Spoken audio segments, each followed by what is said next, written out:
আসসালামু আলাইকুম ভিউয়ার্স। বেশি ঘাস বেশি দুধ, বেশি ঘাস বেশি মাংস, তো এই কথাটা কিন্তু আসলেই বাস্তব। যদি গরুকে পর্যাপ্ত পরিমাণে কাঁচা ঘাস খাওয়ানো যায় তাহলে কিন্তু গাভী পালন করে অবশ্যই লাভবান হওয়া যায়। আর গাভীকে যদি কাঁচা ঘাস বাদ দিয়ে অন্যান্য খাবার বা ফিড খাইয়ে মোটা তাজা বা দুধ বৃদ্ধি করতে চান বা গরু লালন পালন করতে চান তাহলে কিন্তু অবশ্যই কস্টিংটা বেড়ে যায় এবং গরু লালন পালন করে কিন্তু কোনো লাভ হয় না। তাছাড়া কাঁচা ঘাস খাওয়ানোর পর গরুর বডি ফিটনেসটা যেরকম থাকবে, অন্যান্য খাবার খাওয়ানোর পর কিন্তু গরুর বডি ফিটনেসটা ওইরকম থাকে না। আর যেসব গাভীর হিটে আসার সমস্যা, সেই গাভীগুলোকে যদি পর্যাপ্ত পরিমাণে নিয়মিত এই কাঁচা ঘাস খাওয়ানো যায় তাহলে কিন্তু এই হিটে আসার সমস্যা খামারে আর থাকে না।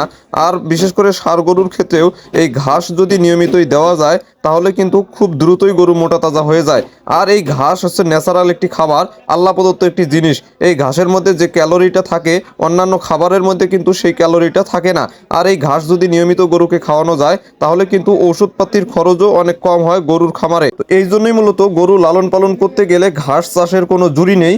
আর ঘাস যদি আপনি চাষ করেন তাহলে অবশ্যই কিছু নিয়ম মেনেই আপনাকে ঘাস চাষ করতে হবে। সেটা হচ্ছে যে ঘাসের জমিটা আপনাকে নির্বাচন করতে হবে। ঘাস কিন্তু ছায়াযুক্ত স্থানেও ভালো হতে চায় না। আর এখন বিভিন্ন প্রকারের বা বিভিন্ন জাতের ঘাস পাওয়া যায়, তবে আপনি জারাওয়ান হাইব্রিড ঘাস চাষ করে দেখতে পারেন, এটা কিন্তু অনেক ভালো ফলন হয়। তো এই জমিটাতে কিন্তু আমি চিকন নেপিয়ার ঘাসটা চাষ করতাম এক সময়। এই নেপিয়ারের ভালো ফলন না পাওয়ায় আমি কিন্তু জারাওয়ান হাইব্রিড ঘাসটা এই জমিটাতে লাগিয়েছি এবার প্রথম। তো মোটামুটি অনেক ভালো ফলন দেখা যাইতেছে। তো এই যে দেখতে পাচ্ছেন যে জায়গাটা নিচু দেখা যাইতেছে, মোট কথা ঘাসগুলো ছোট দেখা যাইতেছে, এগুলো কিন্তু চিকন জাতের যে নেপিয়ার সেটা। আর ওইদিকে যে লম্বাটে ঘাসগুলো দেখা যাইতেছে ওগুলোই কিন্তু জারাওয়ান হাইব্রিড ঘাস। তো এইবার প্রথম এই ঘাসটা লাগিয়ে আমি কিন্তু রীতিমতো অবাক হয়ে গেছি। তো একই সাথে কিন্তু এই জারাওয়ান হাইব্রিড ঘাস এবং চিকন নেপিয়ার একত্রে লাগিয়েছিলাম একদিনই। তো চিকন নেপিয়ারটা এক টাকরের মতো হয়েছে আর এই জারাওয়ান হাইব্রিড ঘাসটা কিন্তু 3-4 হাতের মতো লম্বা হয়ে গেছে। তো আরেকটু বড় হলে আপনাদের আমি বিস্তারিত ভিডিওতে দেখাবো। তো এখন কিন্তু আমি আমার জমিটাতে সার ছিটাচ্ছি। তো ঘাস লাগানোর বয়স কিন্তু 1.5 মাসের বেশি হয়েছে। আর এই সময়টাতে কিন্তু আমি আমার জমিটাতে 3বারের মতো সার ছিটিয়ে দিয়েছি। তো 2বার দিয়েছি ডিএপি সার। তো আজকে কিন্তু ছিটাচ্ছি ইউরিয়া এবং জিপ সার। আর এর সাথে আমি ম্যাগনেসিয়াম দিয়েছি, কিছু জৈব সার দিয়েছি। তো মিক্সার করে ভালোভাবে ছিটিয়ে দিতেছি। আর এই সময়টাতে আমি 3বার সেচ দিয়েছি।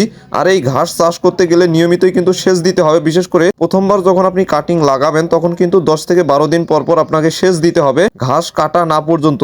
আর যখন আপনি এই ঘাসগুলো কেটে নেবেন প্রথমবার, তখন কিন্তু এই ঘাস কাটার পর 2বার সেচ দিলেই এই ঘাসগুলো জমিতে ভালোভাবেই লেগে যায়। আর ঘাসের ফলনটা আপনারা নিজ চোখে দেখেন, এখানে 2টি কাটিং আমি লাগিয়েছিলাম। তো প্রথমবারই কিন্তু 16 থেকে 18টির মতো কুচি কিন্তু বের হয়ে গেছে। তো দ্বিতীয়বার কি হবে চিন্তা করে দেখেন। তো গতকাল আমি জমিটাতে সেচ দিয়েছিলাম, যেহেতু জমিটা একটু রসালো রসালো ভাব আছে তাই আমি এই সারগুলো ছিটিয়ে দিতেছি। তো সামনে 1 সপ্তাহের মধ্যেই কিন্তু এই ঘাসগুলো লম্বাটে হয়ে যাবে। তো আমি আবার এই জমিটাতে 1 সপ্তাহ পরে সেচ দিব এবং কিছু সার ছিটিয়ে দিব এবং পরবর্তী 1 সপ্তাহ পরে গিয়ে কিন্তু এই ঘাসগুলো জমি থেকে আমি কেটে নিব। তো এই ঘাসগুলো কিন্তু মোটামুটি অনেকটাই ভালো দেখা যায়, আমার কিন্তু অনেক ভালো লাগে। আর গরু যতই শুকনা হোক না কেন এই ঘাসগুলো যদি নিয়মিত খাওয়ানো যায় তাহলে কিন্তু খুব দ্রুতই গরু ভালো হয়ে যায়। তো আমি আমার গরুগুলোকে কিন্তু এই ঘাসগুলো খাওয়াবো, এই জন্যই মূলত এই ঘাসগুলো এখানে চাষ করতেছি। তো আমার গরুগুলো কিন্তু মোটামুটি অনেকটাই ভালো, তারপরেও এই ঘাসগুলো যখন খাওয়ানো শুরু করব আরো কিন্তু ভালো হয়ে যাবে। তো এই ছিল আজকের ভিডিও। যদি ভিডিওটি ভালো লাগে তাহলে অবশ্যই লাইক কমেন্ট শেয়ার করে দিবেন। আজ এই পর্যন্তই, আল্লাহ হাফেজ।